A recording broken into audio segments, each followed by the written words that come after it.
Waktu pacaran sama sekali tidak boleh ada cinta. Sama sekali tidak boleh waktu pacaran.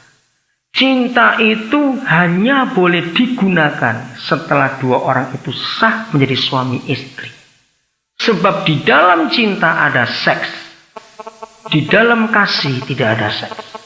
Ingat itu. Selama berpacaran hanya boleh ada kasih. Tapi bukan cinta. Supaya kuduslah keturunanmu nanti. Nah inilah kemurnian, inilah kesucian yang Tuhan inginkan. Karena kalau salah menikah nggak ada kemurnian. Anak-anak kita jadi anak yang ngaco. Yeremia 1 ayat 5. 3 fase dalam setiap kandungan. Catat itu baik-baik. Sebelum aku membentuk engkau dalam rahim ibumu, aku telah mengenal engkau. Nah saudara, baca dengan terjemahan apa saja, maka kita akan ketemu kebenaran ini. Kalau Yeremia belum dibentuk dalam rahim, berarti papa mamanya belum kawin. Nah ini yang mengherankan saya pertama dapat pewahyuan ini. Bagaimana mungkin Tuhan bisa kenal Yeremia, papa mamanya aja belum ketemu, belum menikah. Wah ini dahsyat sekali sudah firman Tuhan ini. Kok bisa ya Tuhan? Mereka belum menikah kok bisa anaknya sudah kenal duluan. Betul nggak saudara? Renungkan. Nah saya mulai kejar firman ini. Ternyata rahasianya luar biasa. Saudara. Catat ayatnya supaya nggak terlalu banyak buka Alkitab. Efesus 1 ayat 4. Di situ ada sebuah firman yang sangat indah yang mengatakan sebelum dunia dijadikan Tuhan sudah mengenal kita yang ditetapkan untuk kudus dan tidak bercela. Nah saya percaya ayat itu tidak berlaku untuk semua orang. Tidak. Lagi sekali Efesus 1 ayat 4. Di surga ternyata sudah ada pribadi-pribadi yang Tuhan kenal. Dan disebut sejak dunia belum dijadikan. Berarti Adam Hawa juga belum ada. Wih, hebat sekali nih. Siapa orang-orang ini? Saya masih kejar terus, saya masih tanya. Satu hari setelah sekian kali saya sering hadir, bahkan juga sering diminta khotbah pada acara wisuda di sekolah-sekolah teologi, sekolah-sekolah Alkitab. Nah, saya juga sering ketemu hamba-hamba Tuhan dalam pelayanan. Pasti mereka berkata gini, kalau saya ikut wisuda sekolah Alkitab. Pokoknya Pak, setiap angkatan, ini para direkturnya berkata, setiap angkatan Pak, pasti sekolah ini ada 2 kelompok. Satu kelompok, orang-orang gak pernah kami urus, gak pernah kami doakan, gak pernah apa-apa. Sudah baik. Tapi ada kelompok lain lagi, didoakan kelepasan, dilayani, masih bengkok juga. Nah, pertanyaan itu berulang-ulang muncul, saudara. Saya juga sering alami begitu dalam hidup ini. Nah, terus ketika ayat ini muncul, Yohanes 1 ayat 13, saya baru dapat jawaban. Sekarang lihat Yohanes 1:13. Soalnya tadinya saya pikir itu jelas untuk Tuhan Yesus karena bicara tentang firman jadi manusia.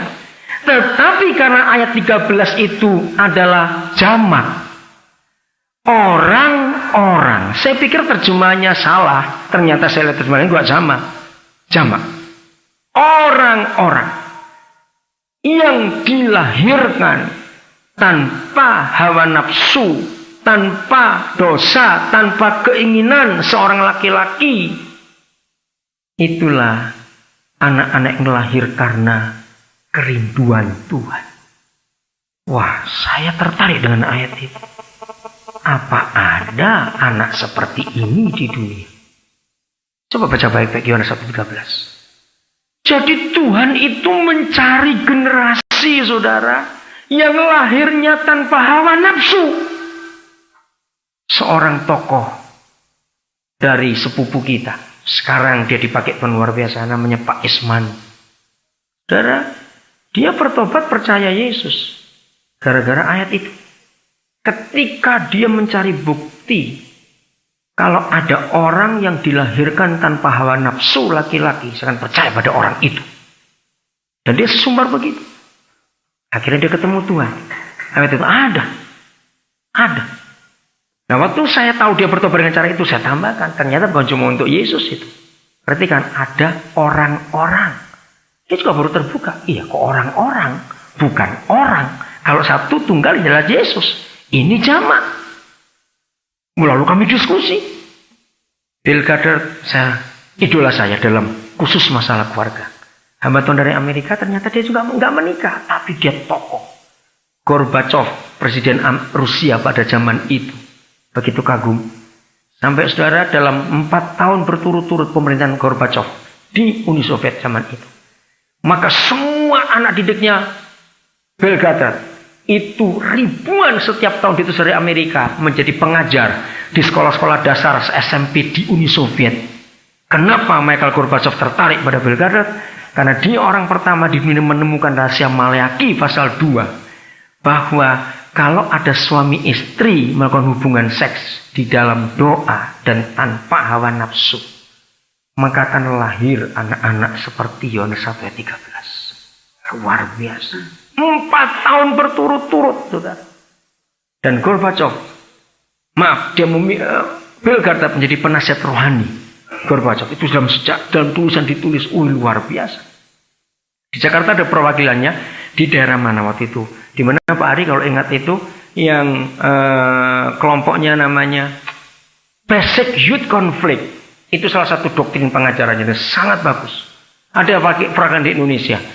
Kalau ada seminar itu saudara ikut, ini bagus. Saya sudah berapa kali ikut dan saya sangat termotivasi dengan pelajaran-pelajaran Belgradad ini. Nah, dia menemukan itu, saudara. Bahwa Maleakhi 2 bisa digenapi betul-betul kalau setiap suami istri melakukan hubungan seks dalam doa. Pertama kali saya dengar pengajaran dari pendeta Yusuf BS dari Surabaya. Tahun 78 dia ngajar itu. Saya pikir bagaimana orang melakukan hubungan seks dalam doa, ini aneh-aneh. Dan ternyata itu betul.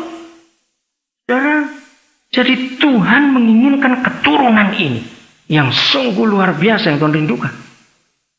Nah, selanjutnya sekarang ini ternyata kalau hubungan seks dalam doa sebagai suami istri, Belgradad mengatakan begini. Mengapa ada orang-orang dari satu keluarga, misalnya anak nomor 1 baik, nomor 2 nggak baik, nomor 3 baik, nomor 4 nggak baik. Kenapa begitu?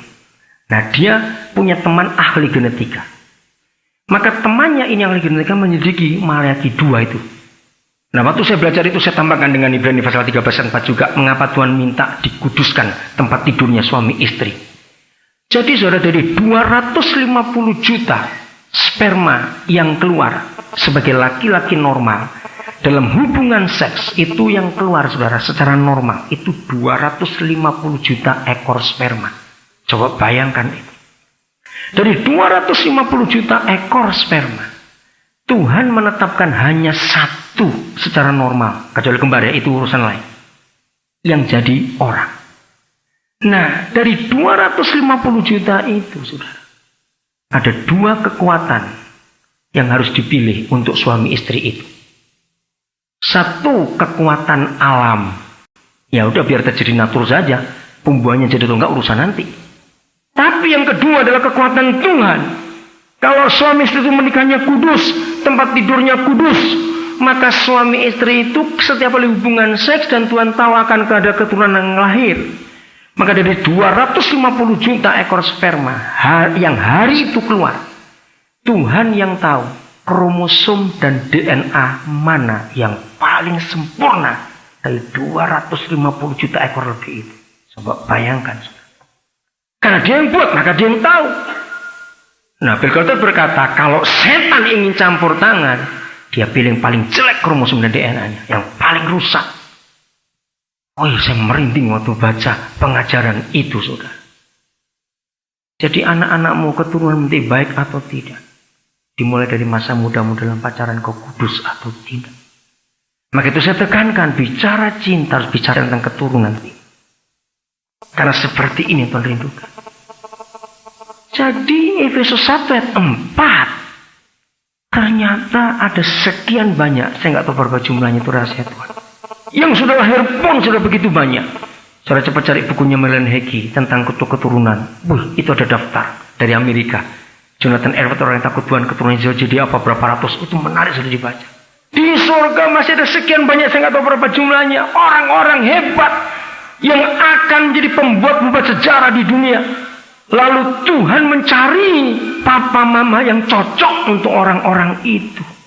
Saya beri 2 contoh lagi sebelum Yeremia saya teruskan.